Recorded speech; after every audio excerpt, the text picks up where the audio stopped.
आज हम शुरू करेंगे एलिप्स। जैसा कि अभी तक हमने दो कर्व देखे थे कॉनिक सेक्शन में, सर्कल और पैराबोला।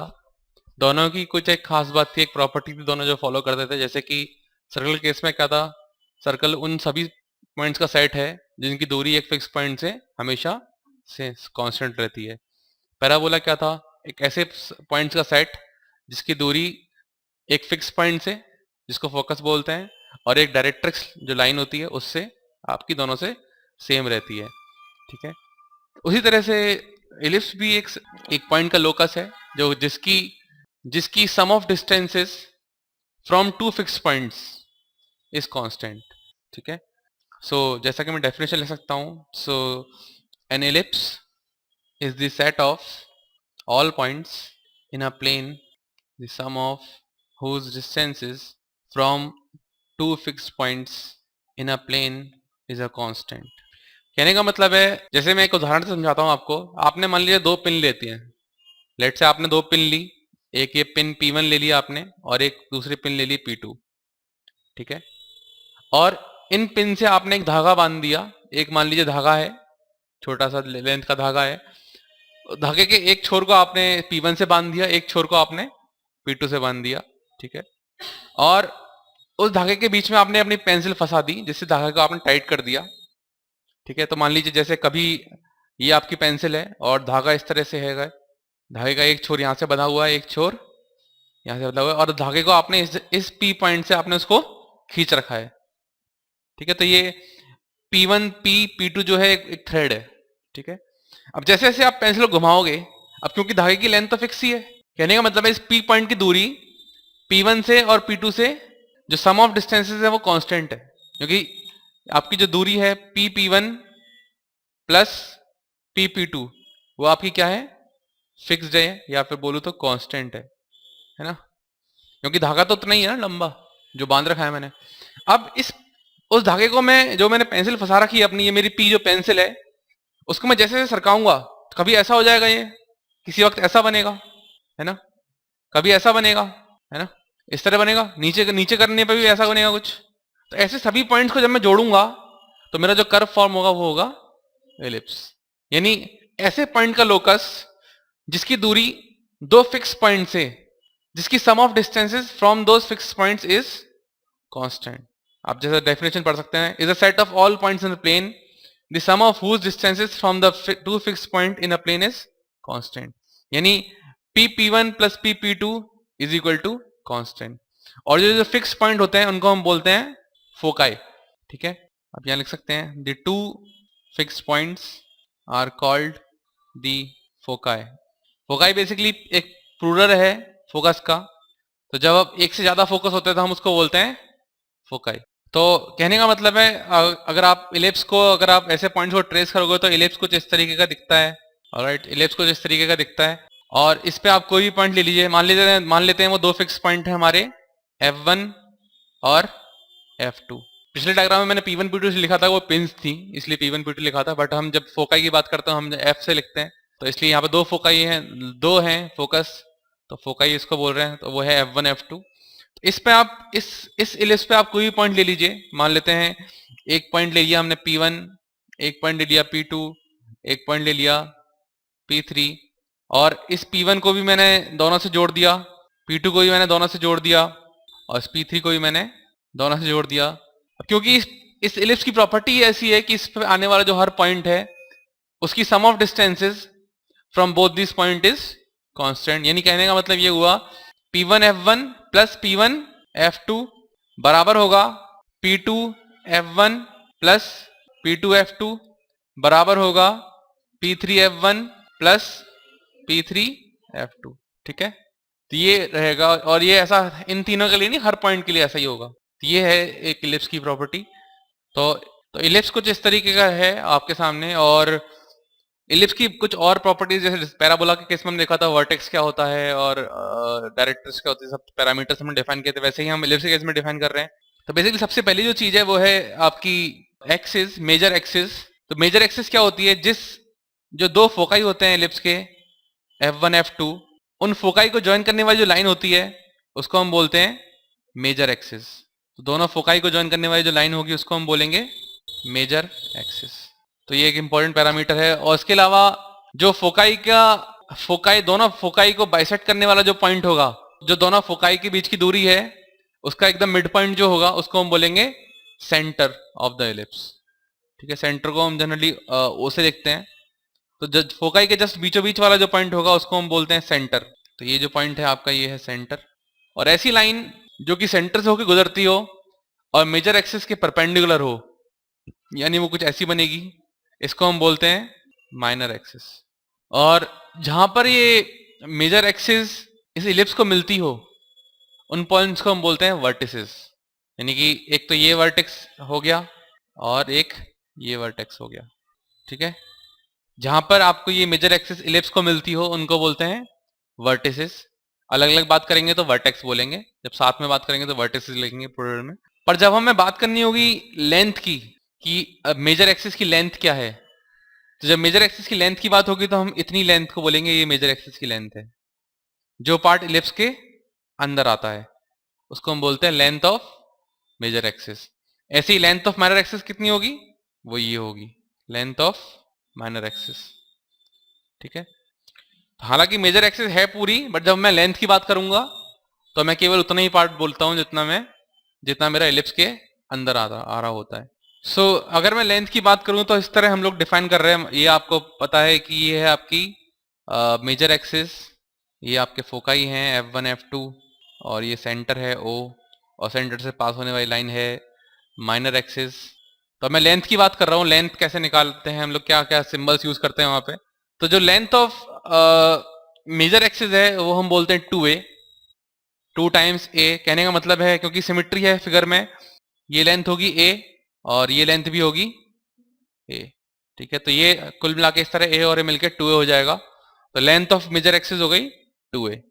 ठीक है, माइनर एक्सिस के लिए बोलते हैं, ये लेते हैं b, ये ऐसे वेरिएबल्स ले रखे हैं हमने b, और इसको भी बोल रहे हैं b। तो लेंथ ऑफ माइनर एक्सिस हो गई 2b। ठीक है, तो आप लिख सकते हैं यहाँ पर लेंथ ऑफ मेजर एक्सिस हो गया 2a, length of minor axis हो गया 2b, और जो सेंटर से फोकाई की दूरी हम बोलते हैं उसको बोलते हैं c। यानी ये दूरी होगी आपकी c, और यहाँ भी इस तरफ भी c होगी। जो सेंटर से फोकाई की दूरी है उसको बोल रहे हैं c। यानी कहने का मतलब है दोनों फोकाई के बीच की दूरी हो गई 2c। आप लिख सकते हैं यहाँ पर distance between the foci is equal to 2c। तो ये वेरिएबल्स मैंने डिफाइन कर रखे हैं इस तरीके से। मैं हमेशा जब भी इलिप्स की बात करूंगा तो मैं a, b और c यूज करूंगा। मेजर एक्सिस की लेंथ है 2a, माइनर एक्सिस की लेंथ है 2b, और डिस्टेंस बिटवीन द फोकाई है 2c। अब मैं इन तीनों के बीच में रिलेशन निकालने की कोशिश करूंगा कि कैसे ये पैरामीटर्स अब एक दूसरे से डिपेंडेंट है। तो मैं रिलेशनशिप निकालने की कोशिश कर रहा हूं between semi major axis, semi minor axis की जो लेंथ है, और बेसिकली ये जो C जो है, बेसिकली दोनों फोकाई के बीच की जो लेंथ है, इनके बीच में निकालना चाह रहा हूँ रिलेशन। तो जैसे मान लेते हैं मैं एक मेजर एक्सिस माइनर एक्सिस बना देता हूँ एक बार इलिप्स की। ठीक है, ये पॉइंट है लेट्स से F1 और ये एक पॉइंट है F2। तो मैं कुछ पॉइंट्स कंसिडर करता हूँ यहाँ पे इस इलिप्स पे। जैसे मान लेते हैं एक पॉइंट कुछ यहाँ पे हम मान लिया, लेट्स से P हमने मान लिया जो इलिप्स पे आता है। अब इस P की दूरी F1 से है ना, प्लस उस P की दूरी F2 से, वो क्या रहेगी हमारी, कांस्टेंट रहेगी। ठीक है, निकाल के देखते हैं क्या होगी। तो मैं जानता हूं क्योंकि मेरा जो Pf1 है प्लस जो Pf2 है, मैं निकाल के देखता हूं क्या आता है। आप जानते हैं ये जो लेंथ थी वो थी a, और ये लेंथ आपने बोली हुई है c। ठीक है, तो Pf1 क्या हो जाएगा, Pf1 हो जाएगा a प्लस c, और Pf2 हो जाएगा a माइनस सी, बिकॉज इतनी दूरी भी क्या है, c है। तो Pf2 हो जाएगा a माइनस सी, यानी प्लस a माइनस सी। आप देखेंगे c से c कट जाएगा, कुल मिला के क्या आ जाएगा 2a। यानी P की जो दूरी है दोनों फोकस का, P की जो दोनों फोकस से दूरी है, उनका जो सम है उसकी दूरी उसके वो बराबर आ रहा है आपका लेंथ ऑफ मेजर एक्सिस के बराबर आ रहा है। यानी अगर मैं कोई और पॉइंट भी लेता हूं इस इलिप्स पे, उसकी दूरी भी क्या, उसका सम ऑफ बोथ द फोकाई भी क्या आना चाहिए, 2a ही आना चाहिए। तो मान लेते हैं एक मैं पॉइंट ले लेता हूं यहाँ पे Q, सबसे ऊपर वाला जो पॉइंट होगा Q ले लेता हूं मैं, क्योंकि मेरी ये लेंथ कितनी है, B है ना। अब जैसे पूरे को बोलते हैं, इस पूरी को बोलते हैं माइनर एक्सिस जो 2b होता है। अब उसका आधा लूंगा तो क्या बोलूंगा मैं, सेमी माइनर एक्सिस। ऐसे ही सेमी मेजर ए को बोलूंगा सेमी मेजर एक्सिस। तो अब जरा देखिए, जरा इस क्यू की जो दूरी होगी F1 से और F2 से, वो मैं ऐसे जोड़ सकता हूं दोनों लाइनों को। यानी कहने का मतलब है QF1 प्लस QF2 भी किसके बराबर होगा, 2a के बराबर होगा। ये तो निश्चित बात है। और QF1 मैं निकाल सकता हूं कैसे, पाइथागोरस थ्योरम का यूज करके। वो हो जाएगा मेरा under root of C square plus B square. ये दूरी c है, सेंटर से लेकर F1 की दूरी c है। ये हो जाएगा under root of C square plus B square. और QF2 भी इसी के बराबर होगा, under root of C square plus B square बराबर 2a। ये 2 टाइम्स हो जाएगा, 2 times under root b square plus c square बराबर 2a। 2 से 2 काट सकते हो आप, तो आपके पास आ जाएगा a बराबर under root b square plus c square. ये आपके पास रिलेशन आता है।